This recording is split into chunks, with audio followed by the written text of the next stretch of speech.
अथ द्वितीयोऽध्याय। संजय उवाच।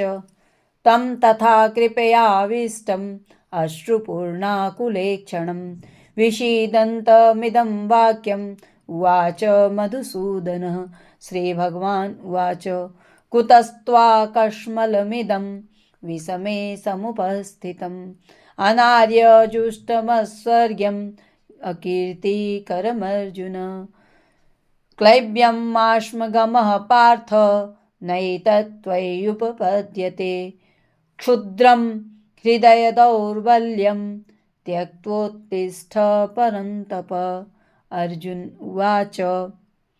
कथं भीष्ममहं सांख्ये द्रोणं च मधुसूदन इषुभिः प्रतियोत्स्यामि पूजार्हावरिसूदन।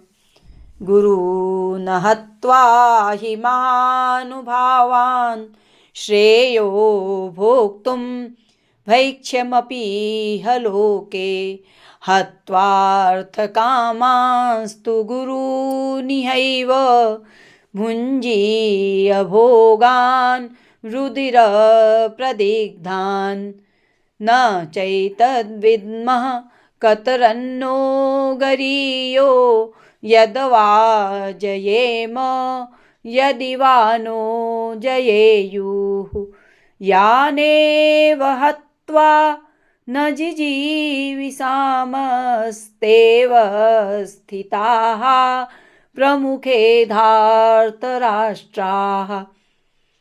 कार्पण्यदोषोपहतः स्वभावः पृच्छामि त्वां धर्म सम्मूढचेताः। यच्छ्रेयः स्यान्निश्चितं ब्रूहि तन्मे शिष्यस्तेऽहं शाधि मां त्वां प्रपन्नम्। न हि प्रपश्यामि ममापनुद्यात् यक्षोकमुक्षो क्षणमिन्द्रियाणाम् अवाप्यसु भूमावसपत्नमृद्धं राज्यं सुराणामपि चाधिपत्यम्। संजय उवाच। एवमुक्त्वा ऋषिकेशं गुडाकेशः परन्तप न योत्स्य इति गोविन्दम् उक्त्वा तूष्णीं बभूवः। तमुवाच ऋषिकेशः प्रहसन्निव भारत सेनयोरुभयोर्मध्ये विषीदन्तमिदं वचः। श्रीभगवान् उवाच। अशोच्यानन्वशोचस्त्वं प्रज्ञावादांश्च भाससे गतासून गतासूंश्च नानुशोचन्ति पंडिताः।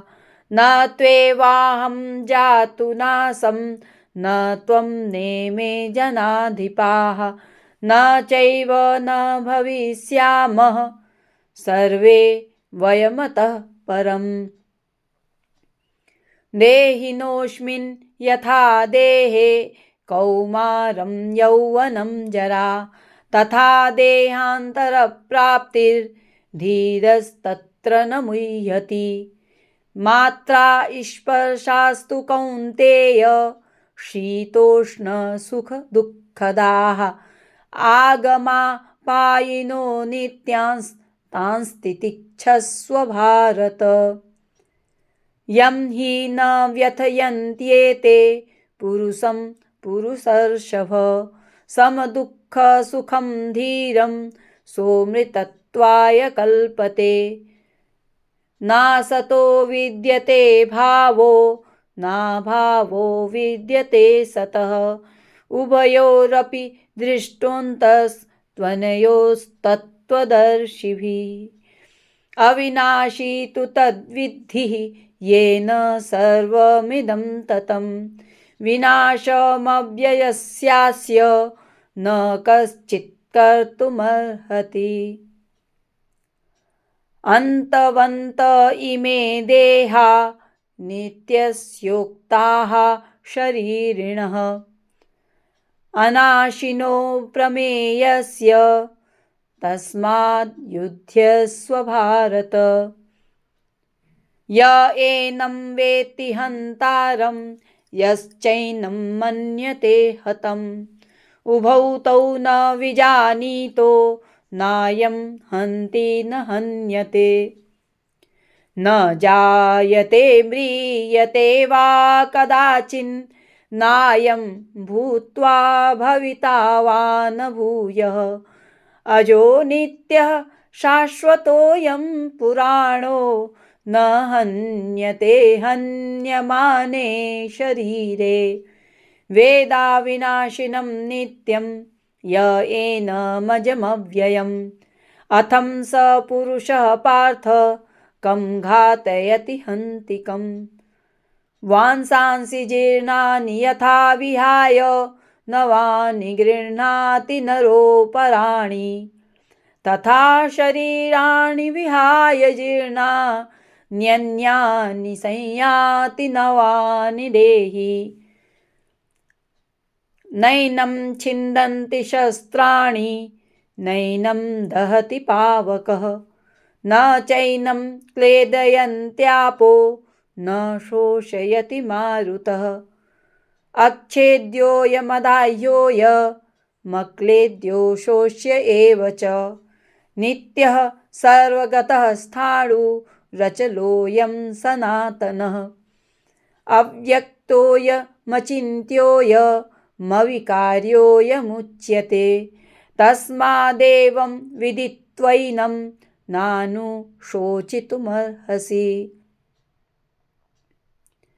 अथ चैनं नित्यजातं नित्यं वा मन्यसे मृतं तथापि त्वं महाबाहो नैवं शोचितुमर्हसि जातस्य हि ध्रुवो मृत्युर्ध्रुवं जन्म मृतस्य च तस्माद् परिहार्येऽर्थे न त्वं शोचितुमर्हसि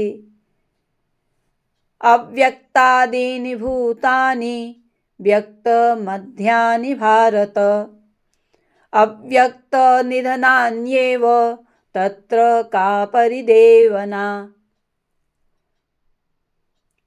आश्चर्यवत् पश्यति कश्चिदेन माश्चर्यवद् वदति तथैव चान्यः आश्चर्यवच्चैनमन्यः शृणोति श्रुत्वाप्येनं वेद न चैव कश्चित् देहि नित्यमवध्योऽयं देहे सर्वस्य भारत तस्मात् सर्वाणि भूतानि न त्वं शोचितुमर्हसि स्वधर्ममपि चावेक्ष्य न विकम्पितुमर्हसि धर्म्यार्थी युद्धाक्षेयो न्यच्छत्रियस्य न विद्यते यदृच्छया चोपपन्नं स्वर्गद्वारमपावृतं सुखिनः क्षत्रियाः पार्थ लभन्ते युद्धमीदृशम् अथ चेत्त्वमिमं धर्म्यं संग्रामं न करिष्यसि ततः स्वधर्मं कीर्तिं च हित्वा पापमवाप्स्यसि अकीर्तिं चापि भूतानि कथयिष्यन्ति ते व्ययाम् सम्भावितस्य चाकीर्तिर्मरणादतिरिच्यते भयाद्रणादुपरतं मंस्यन्ते त्वां महारथाः येषां च त्वं बहुमतो भूत्वा यास्यसि लाघवम् अवाच्यवादाश्च बहून् वदिष्यन्ति तवाहिताः निन्दन्तस्तव सामर्थ्यं ततो दुःखतरं नु किम् हतो वा प्राप्स्यसि स्वर्गं जित्वा वा भोक्ष्यसे महिम्। तस्माद् उत्तिष्ठ कौन्तेय, युद्धाय कृतनिश्चयः।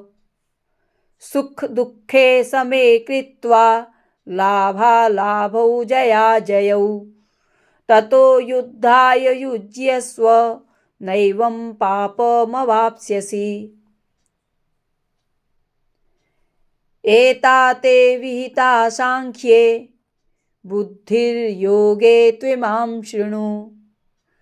बुद्धया युक्तो यया पार्थ, कर्मबन्धं प्रहास्यसि। नेहाभिक्रमनाशोऽस्ति, प्रत्यवायो न विद्यते। स्वल्पमप्यस्य धर्मस्य, त्रायते महतो भयात्।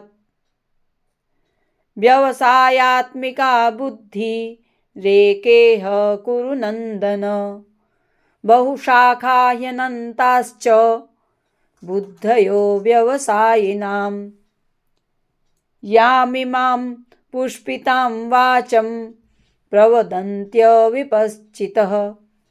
वेदवादरताः पार्थ, नान्यदस्तीति वादिनः।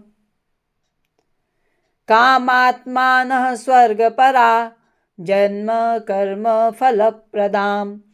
क्रियाविशेषबहुलां, भोगैश्वर्यगतिं प्रति। भोगैश्वर्यप्रसक्तानां, तयापहृतचेतसां। व्यवसायात्मिका बुद्धिः, समाधौ न विधीयते। त्रैगुण्यविषया वेदा, निस्त्रैगुण्यो भवार्जुन। निर्द्वन्द्वो नित्यसत्त्वस्थो, निर्योगक्षेम आत्मवान्। यावानर्थ उदपाने, सर्वतः सम्प्लुतोदके। तावान् सर्वेषु वेदेषु, ब्राह्मणस्य विजानतः। कर्मण्येवाधिकारस्ते, मा फलेषु कदाचन। मा कर्मफलहेतुर्भुर्मा ते सङ्गोऽस्त्वकर्मणि। योगस्थः कुरु कर्माणि, सङ्गं त्यक्त्वा धनञ्जय। सिद्ध्यसिद्ध्योः समो भूत्वा, समत्वं योग उच्यते। दूरेण ह्यवरं कर्म, बुद्धियोगाद्धनञ्जय। बुद्धौ शरणमन्वीक्ष, कृपणाः फलहेतवः। बुद्धियुक्तो जहातीह, उभे सुकृतदुष्कृते। तस्माद्योगाय युज्यस्व, योगः कर्मसु कौशलम्। कर्मजं बुद्धियुक्ता हि, फलं त्यक्त्वा मनीषिणः। जन्मबन्धविनिर्मुक्ताः, पदं गच्छन्त्यनामयन्। यदा ते मोहकलिलं, बुद्धिव्यतितरिष्यति। तदा गन्तासि निर्वेदं, श्रोतव्यस्य श्रुतस्य च। श्रुतिविप्रतिपन्ना ते, यदा स्थास्यति निश्चला। समाधावचला बुद्धिस्तदा योगमवाप्स्यसि। अर्जुन उवाच। स्थितप्रज्ञस्य का भाषा, समाधिस्थस्य केशव। स्थितधिः किं प्रभाषेत, किमासीत व्रजेत किम्। श्रीभगवान् उवाच। प्रजहाति यदा कामान्, सर्वान् पार्थ मनोगतान्। आत्मन्येवात्मनः तुष्टः, स्थितप्रज्ञस्तदोच्यते। दुःखेष्वनुद्विग्नमनाः सुखेषु विगतस्पृहः वीतरागभयक्रोधः स्थितधीर्मुनिरुच्यते। यः सर्वत्रानभिस्नेहस्तत्तत्प्राप्य शुभाशुभम् नाभिनन्दति न द्वेष्टि तस्य प्रज्ञा प्रतिष्ठिता। यदा संहरते चायं कुर्मोऽङ्गानीव सर्वशः इन्द्रियाणीन्द्रियार्थेभ्यस्तस्य प्रज्ञा प्रतिष्ठिता। विषया विनिवर्तन्ते निराहारस्य देहिनः रसवर्जं रसोऽप्यस्य परं दृष्ट्वा निवर्तते। यततो ह्यपि कौन्तेय पुरुषस्य विपश्चितः इन्द्रियाणि प्रमाथीनि हरन्ति प्रसभं मनः।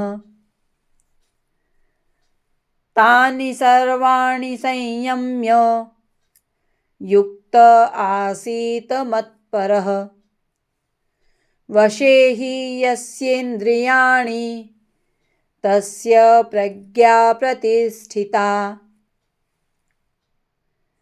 ध्यायतो विषयान् पुंसः सङ्गस्तेषूपजायते सङ्गात् सञ्जायते कामः कामात् क्रोधोऽभिजायते क्रोधात् भवति सम्मोहः सम्मोहात् स्मृतिविभ्रमः स्मृतिर्भ्रंशात् बुद्धिनाशो बुद्धिनाशात् प्रणश्यति।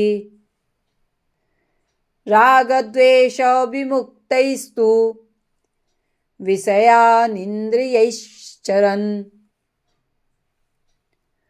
आत्मवश्यैर्विधेयात्मा प्रसादमधिगच्छति। प्रसादे सर्वदुःखानां हानिरस्योपजायते प्रसन्नचेतसो ह्यासु बुद्धिः पर्यवतिष्ठते। नास्ति बुद्धिरयुक्तस्य न चायुक्तस्य भावना न चाभावयतः शान्तिरशान्तस्य कुतः सुखम्।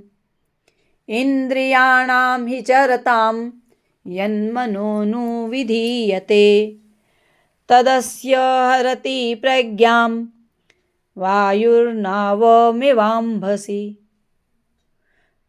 तस्माद्यस्य महाबाहो निगृहीतानि सर्वशः इन्द्रियाणीन्द्रियार्थेभ्यस्तस्य प्रज्ञा प्रतिष्ठिता। या निशा सर्वभूतानां तस्यां जागर्ति संयमी यस्यां जाग्रति भूतानि सा निशा पश्यतो मुने। आपूर्यमाणमचलप्रतिष्ठं समुद्रमापः प्रविशन्ति यद्वत् तद्वत् कामायं प्रविशन्ति सर्वे स शान्तिमाप्नोति न कामकामी। विहाय कामान्यः सर्वान् पुमांश्चरति निःस्पृहः निर्ममो निरहङ्कारः स शान्तिमधिगच्छति। एषा ब्राह्मी स्थितिः पार्थ नैनां प्राप्य विमुह्यति। स्थित्वा स्यामन्तकालेऽपि ब्रह्म निर्वाणमृच्छति